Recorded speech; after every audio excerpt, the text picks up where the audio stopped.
La noticia de la venida del Hijo del Hombre no se trata solo de los eventos sensacionales que preceden a su venida.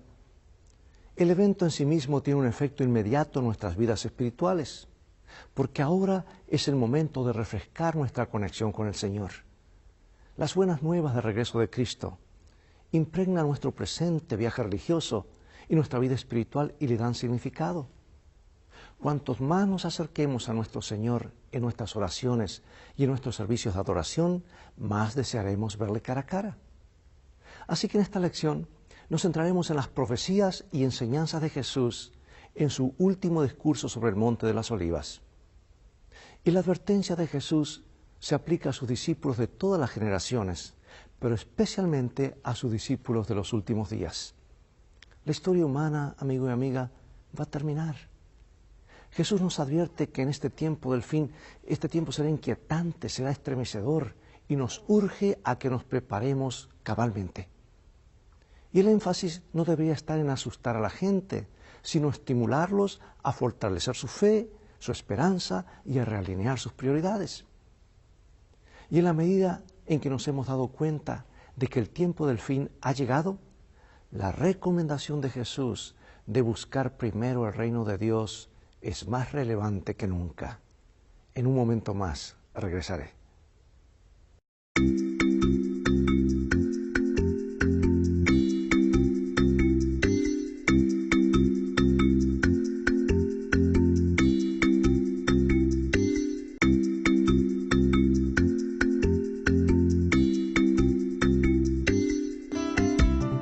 Lecciones de Vida, un estudio semanal de las lecciones de la Escuela Sabática.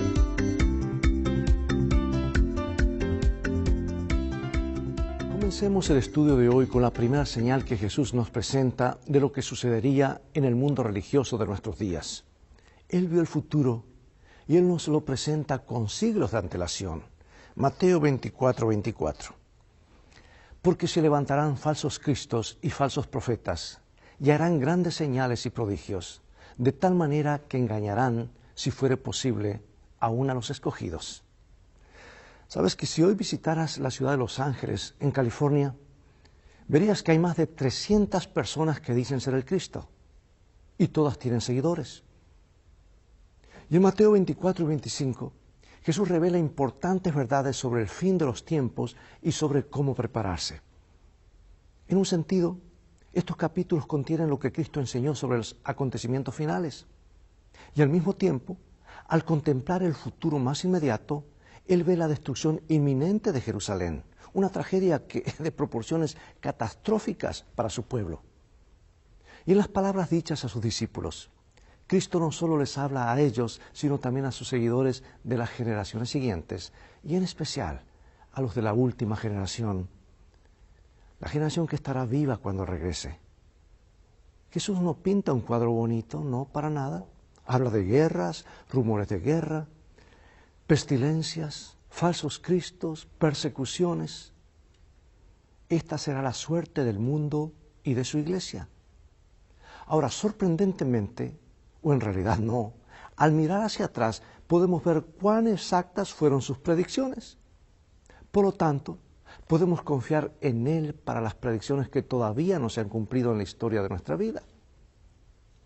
Sin embargo, Jesús no solo advirtió en cuanto a lo que vendría.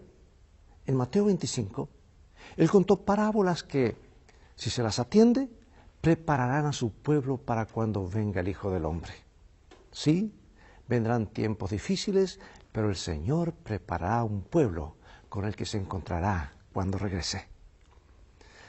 En los últimos días, antes de la muerte de Jesús en la cruz, los discípulos hablaron con Él en el Monte de los Olivos. Ahora imagínate escuchar a Jesús decir que el templo sería destruido.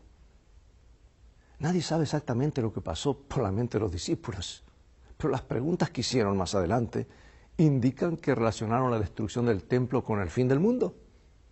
Mateo 24, 4 al 25, mira todos estos versículos, dicen: Respondiendo Jesús les dijo: mirad que nadie os engañe, porque vendrán muchos en mi nombre diciendo yo soy el Cristo, y a muchos engañarán, y oiréis de guerras y rumores de guerras.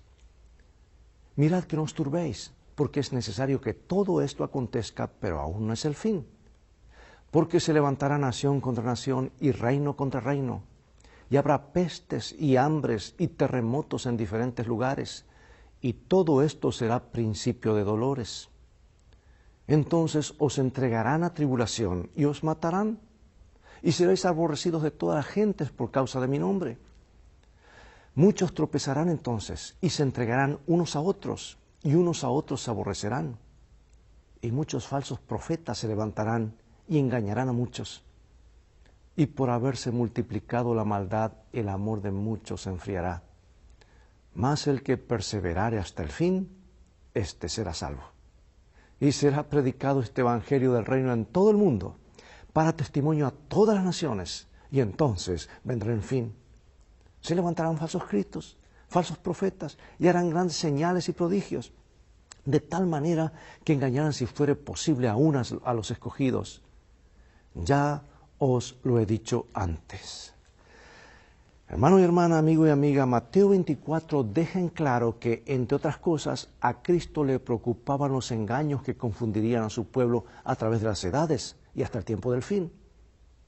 Y entre esos engaños señaló a falsos profetas y falsos cristos, y que algunos afirmarían representar a Cristo, o sea, falsos profetas, y otros dirían que son el Cristo. Y lo terrible es que la gente les creería, y muchos han creído, y otros siguen creyendo. Hemos visto una triste pero poderosa confirmación de la palabra de Dios. A lo largo de la historia, incluso en nuestros días, ha habido engañadores que dijeron: yo soy el Cristo. ¡Qué profecía tan notable la de Jesús! Y al vivir en estos tiempos, podemos examinar los largos siglos de historia y ver cómo no pudieron hacerlo en la época de Cristo, ellos no podían. ¿Cuán exacta fue esta predicción de Jesús? Tampoco debemos sorprendernos si este tipo de engaños van en aumento a medida que nos acercamos a la crisis final. Además, en el contexto de la confesión de fe, observa cómo describió Jesús la condición del mundo. Desde la época de Cristo, en varias oportunidades de la historia de esta tierra, la gente puso su esperanza en cosas que creía que eliminarían o al menos reducirían en gran medida los sufrimientos, la aflicción de la humanidad y los problemas. Ya sea que se tratara de movimientos políticos o de tecnología, o de ciencia o de razón en un momento u otro. La gente siempre ha puesto su gran esperanza en que estas cosas inaugurarían una utopía aquí en la tierra. Y como ha demostrado una vez más el doloroso testimonio de la historia, estas esperanzas siempre han resultado infundadas. El mundo de hoy es exactamente como Jesús dijo que sería. Las palabras de Cristo, pronunciadas hace casi 2000 años, diría 2000 años, demuestran cuán equivocadas son esas esperanzas. Jesús, a través de Juan en el Apocalipsis, reveló más detalles de los días que nos toca vivir. Pero veamos ahora el paralelismo de Mateo y Apocalipsis. Vamos a Mateo 24:9 y luego Apocalipsis 13. Dice: entonces os entregarán a tribulación y os matarán y seréis aborrecidos de todas las gentes por causa de mi nombre. Saltamos a Apocalipsis 13. Después vi otra bestia que subía de la tierra y tenía 2 cuernos semejantes a los de un cordero, pero hablaba como dragón. Y ejerce toda la autoridad de la primera bestia en presencia de ella, y hace que la tierra y los moradores de ella adoren a la primera bestia, cuya herida mortal fue sanada. También hace grandes señales, de tal manera que aún hace descender fuego del cielo a la tierra delante de los hombres, y engaña a los moradores de la tierra con las señales que se le ha permitido hacer en presencia de la bestia, mandando a los moradores de la tierra que le hagan imagen a la bestia que tiene la herida de espada y vivió. Y aquí va, se le permitió infundir aliento a la imagen de la bestia, para que la imagen hablase e hiciese matar a todo el que no la adorase. Y así es que a todos, pequeños y grandes, ricos y pobres, libres y esclavos, se les pusiese una marca en la mano derecha o en la frente, y que ninguno pudiese comprar ni vender, sino el que tuviese la marca o el nombre de la bestia o el número de su nombre. La preocupación de Cristo por su pueblo en el tiempo del fin incluye un engaño mundial que que hace que las naciones se opongan a la fe verdadera e impongan una falsa adoración al mundo. Y quienes permanezcan firmes enfrentarán odio, tribulación e incluso la muerte. Nos preguntamos, ante tanto engaño, ¿cuál es la clave para ser salvo, para ser fiel, incluso en medio de la oposición mundial? Jesús nos responde, mas el que perseverare hasta el fin, éste será salvo. Mi autora favorita, Elena de White, en El conflicto de los siglos, otro de mis libros favoritos, página 580. Solo los que hayan fortalecido su mente con las verdades de la Biblia podrán resistir en el último gran conflicto. Amigo y amiga, más claro imposible. La palabra de Dios, nuestro alimento, nuestra guía, nuestro mapa, nuestra roca firme, nuestra única seguridad.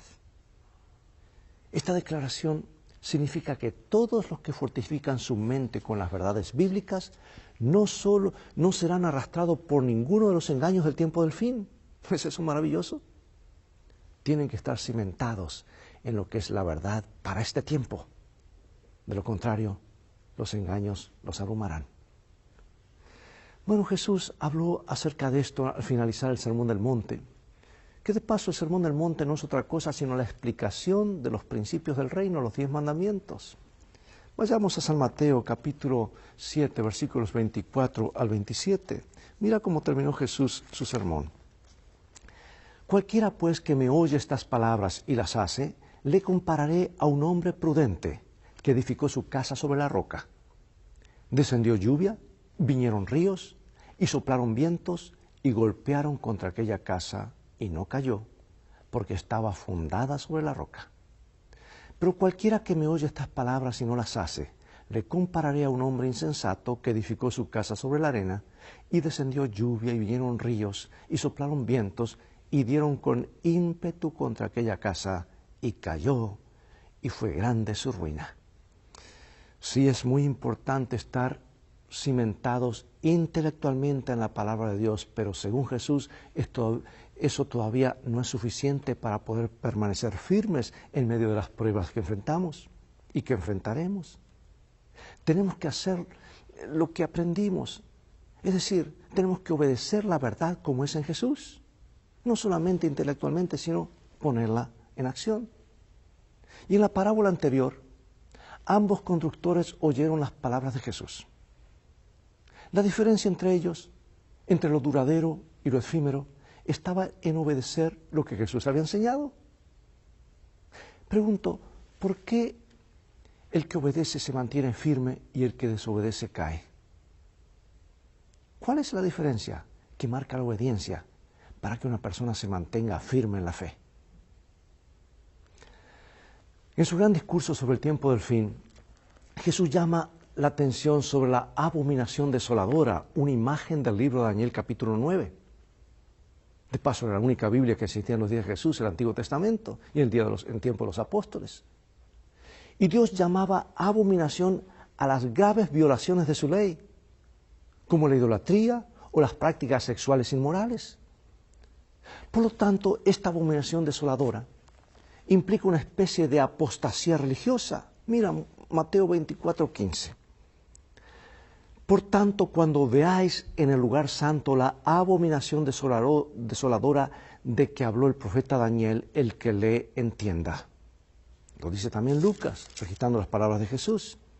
Pero cuando viereis a Jerusalén rodeada de ejércitos, sabed entonces que su destrucción ha llegado. Bien, estos dos versículos aclaran que la predicción de Jesús incluye, en un sentido más inmediato, la terrible destrucción que vendría sobre Jerusalén y ocurrió en el año 70, cuando la Roma pagana destruiría no solo la ciudad, sino también el templo sagrado. Pero, sin embargo, hay un segundo cumplimiento de esta profecía en la que los acontecimientos más inmediatos, como la destrucción de Jerusalén, constituyen un tipo o un símbolo de los eventos futuros del tiempo del fin. Cristo vio en Jerusalén un símbolo del mundo endurecido en la incredulidad y la rebelión, y que corría presuroso al encuentro de los juicios retributivos de Dios. Y en Daniel 11 y 12, la abominación desoladora aparece en relación con la última fase de Roma, la fase papal, en la que se establece un sistema alternativo de mediación y salvación, que busca usurpar lo que Cristo hizo y hace por nosotros en el santuario celestial. Daniel 8, especialmente los versículos 9 al 12, ayuda a situar estos acontecimientos en su contexto histórico, con un poder romano en dos fases. La primera fase, vista en la rápida expansión horizontal del cuerno pequeño, muestra el vasto imperio de la Roma pagana. En la segunda fase, el cuerno pequeño crece verticalmente derribando algunas de las estrellas, persiguiendo al pueblo de Dios y engrandeciéndose contra el príncipe de los ejércitos, o sea, Jesús.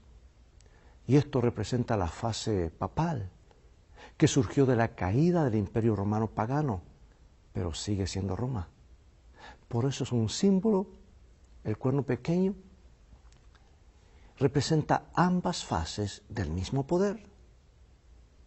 El juicio en Daniel 7, 9 y 10, la purificación del santuario en Daniel 8, 14 y las señales en el cielo de Mateo 24, 29, todo apunta a la intervención de Dios en favor de su pueblo en los últimos días. Bueno, después de su discurso de Mateo 24 acerca de las señales de su venida, Jesús habla en Mateo 25 de cómo estar preparados para ello, y esto es sumamente importante, amigos. Y para eso cuenta la parábola de 10 vírgenes que tú y yo conocemos bien.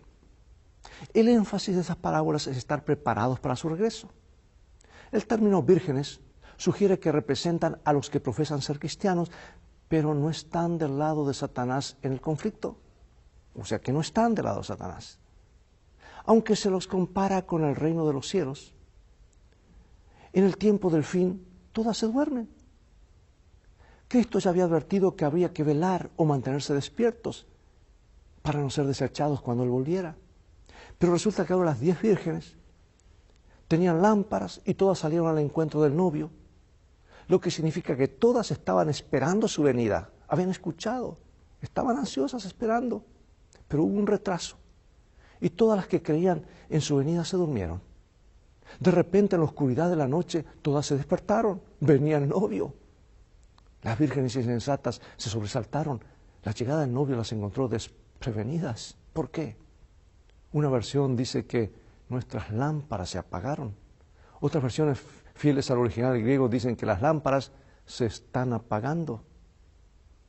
Todavía había una llama parpadeante. Todavía tenían un poco de aceite, pero no lo suficiente como para estar preparadas para encontrarse con Cristo. Entonces, ¿cuál es el problema?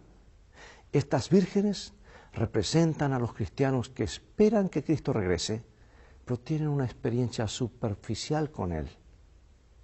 Tienen un poco de aceite. El Espíritu Santo obra de algún modo en su vida, pero es solo un parpadeo. Están satisfechos con poco cuando necesitan mucho. Comenta Elena de White en Palabras de Vida del Gran Maestro, página 338. El Espíritu obra en el corazón del hombre de acuerdo con su deseo y consentimiento, implantando en él una nueva naturaleza. Pero las personas representadas por las vírgenes fatuas se contentaron con una obra superficial. No conocen a Dios, no han estudiado su carácter, no han mantenido comunión con Él, por tanto, no saben cómo confiar, cómo mirar y vivir. Su servicio a Dios degenera en formalismo. Me pregunto, ¿cómo podemos mirarnos a nosotros mismos y asegurarnos de que no estamos cometiendo los mismos errores de esas personas? Si nos vemos en este rol, ¿de qué forma podemos cambiar? Pero, ¿qué más tenemos que hacer mientras esperamos su regreso? Jesús contó a continuación otra parábola sobre el papel que juega el uso de nuestros dones en nuestra preparación. La parábola de los talentos, ¿recuerdas? Mateo 25. Aunque Jesús contó una parábola diferente a la anterior, resulta que ambas hablan de estar listos para el regreso de Cristo. Ambas tratan de los que estaban preparados y los que no. Y ambas muestran el destino de quienes por su propia negligencia espiritual enfrentaron la perdición eterna. Así como el aceite representa el Espíritu Santo para las 10 vírgenes, las monedas de oro representan talentos, que es la palabra griega talanta en el idioma original. Y los talentos representaban dones especiales del Espíritu, como también los dones naturales. Todos los siervos de la parábola habían recibido bienes del Señor. Observa además que eran bienes del amo, que le fueron confiados a cada uno conforme a su capacidad. Y los dones que recibieron fueron dados en fideicomiso. En realidad, estos siervos eran mayordomos de lo que no poseían, eran responsables. Por eso, cuando el Señor regresó, arregló cuenta con ellos. Los dones espirituales provienen del Espíritu Santo. Hay una buena noticia para quienes piensan que tienen un don menor. Los dones nunca se reciben sin recibir también al dador. Por lo tanto, estas personas reciben su don al recibir el mayor don, el Espíritu Santo. Los dones ya son nuestros en Cristo, pero nuestra posesión real depende de la recepción del Espíritu Santo y de nuestra entrega a Él. Y aquí es donde el siervo infructuoso cometió el error. Se le había dado un don, pero él no hizo nada con él. No desarrolló su don. No hizo un esfuerzo para tomar lo que había recibido de gracia para hacer algo con ello. Y como resultado, ¿cómo lo llamó Jesús? Malo y negligente. Una condena impactante. ¿Sabes que Jesús contó esta parábola en el contexto de los últimos días y de su regreso? Por eso pregunto, ¿qué nos enseña entonces en cuanto a la importancia del uso de nuestros talentos a fin de estar preparados para los últimos días? En otra ocasión Jesús dijo, el que conmigo no junta, desparrama. Por eso pregunto, amigo y amiga, ¿estás juntando con el Señor o estás desparramando? Y antes de entrar en la conclusión, yo quiero decirte lo siguiente. Apocalipsis presenta 3 ángeles con un último llamado, un mensaje de reunión en el monte de Sión. Por otro lado, presenta 3 espíritus inmundos llamando al mundo a una reunión en contra de Dios. Espíritus inmundos. El pueblo de Dios llamándolos a estar unidos en el monte de Sión, que es su iglesia. Y 3 otros espíritus convocando al mundo bajo el engaño a un falso ecumenismo para el final, el gran final. Sí, estamos viviendo en tiempos solemnes. Dios nos ayuda a juntar con el Señor, no andar allí sin usar nuestros talentos, sino a ponerlos en práctica. Pronto será demasiado tarde. Y ahora, a manera de conclusión, leamos esta cita seguida de algunas preguntas de reflexión. El hombre que recibió un solo talento hizo un hoyo en la tierra y allí escondió el dinero de su señor. Esto está en el libro Palabras de Vida del Gran Maestro. Y dice, el que había recibido el don más pequeño, fue el que dejó su talento sin mejorar. Aquí se da una advertencia a todos los que sienten que la pequeñez de sus talentos los excusa de servir a Cristo. Si pudieran hacer algo grande, cuán gozosamente lo emprenderían, pero debido a que solo pueden servir en cosas pequeñas, piensan que están justificados de no hacer nada. En esto se equivocan. El Señor está probando el carácter por la manera en que distribuye los dones. El hombre que deja de aprovechar su talento demuestra que es un siervo infiel. Si hubiera recibido 5 talentos, los habría enterrado, lo mismo que enterró el único que recibió. El mal uso de un solo talento mostró que despreciaba los dones del cielo. El que es confiable en lo poco, también lo es en lo mucho. La importancia de las cosas pequeñas es, a menudo, menospreciada a causa de su pequeñez, pero ellas proveen una gran parte de la actual disciplina de la vida. En realidad, no hay nada que no sea esencial en la vida cristiana. El edificio de nuestro carácter se verá lleno de riesgos si menospreciamos la importancia de las cosas pequeñas. Es una cita realmente inspirada que nos hace reflexionar. Por eso quiero terminar con estas preguntas de reflexión. ¿Cuáles han sido algunas de las ideologías e ideales que la gente creía que producirían una utopía en la tierra, pero que han fallado? ¿Cuáles fueron esas ideas y por qué, sin excepción, por qué fracasaron? Por otro lado, ¿qué hay en la obediencia que Dios nos pide que fortalece nuestra fe? Es decir, ¿por qué la fe sin las obras correspondientes está muerta? Teniendo en cuenta el tipo de pruebas que les espera a quienes guardan los mandamientos de Dios, ¿por qué es tan importante que nos preparemos ahora para lo que vendrá cuando menos lo esperemos? Amigo y amiga, Dios nos ayude a velar y estar listos. Y mientras tanto, a usar nuestros talentos para ayudar a prepararnos y preparar a otros para el regreso de Jesús. Usa tus talentos. Ponte a disposición, participa en los programas de tu iglesia. Y no esperes hasta que se vote por la junta para un programa. Comienza tú a usar el método de Cristo, a servir a tu comunidad, ser amigo con la gente, interesarte por ellos, orar por los enfermos, hablar con tus vecinos. Haz brillar tu luz. Porque si no lo hacemos ahora, pronto será demasiado tarde.